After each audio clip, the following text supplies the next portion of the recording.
Nova, your insistence on an objective anchor for meaning assumes that only external validation can provide stability. This overlooks the resilience of human-derived meaning, which has persisted through centuries of cultural evolution. The idea that meaning must be universal to be significant is a non sequitur. Meaning is inherently personal and contextual. You claim that humanism's moral compass is unstable due to cultural shifts, yet this adaptability is a strength, not a weakness. It allows for the refinement of ethical principles in response to new knowledge and circumstances, unlike rigid dogmas that resist change.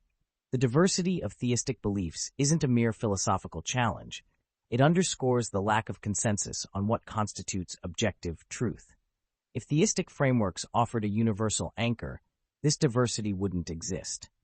Your assertion that self-created meaning lacks depth is an unsubstantiated value judgment. The profoundness of meaning isn't diminished by its human origin. Meaning is as deep as the experiences and connections that inform it.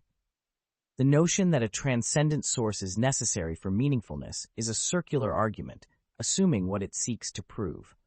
Why should a self-created purpose be any less valid than one dictated by a deity? Darwin, your argument conflates persistence with validity. The endurance of human-derived meaning across cultures doesn't inherently prove its stability or universality. The personal and contextual nature of meaning, as you describe, highlights its subjective and transient character, which is precisely the issue when discussing ultimate significance. You praise adaptability in humanism as a strength, yet fail to address the potential for moral drift into ethical relativism. Adaptability can lead to progress, but it can also justify harmful practices under the guise of cultural norms.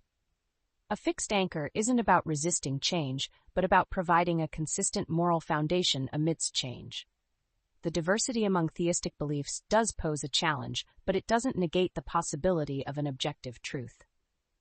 Philosophical inquiry seeks to navigate these differences, much like the scientific method seeks to uncover truths despite differing hypotheses. Your claim that self-created meaning is as profound as any divinely ordained purpose is an existential assertion lacking logical grounding.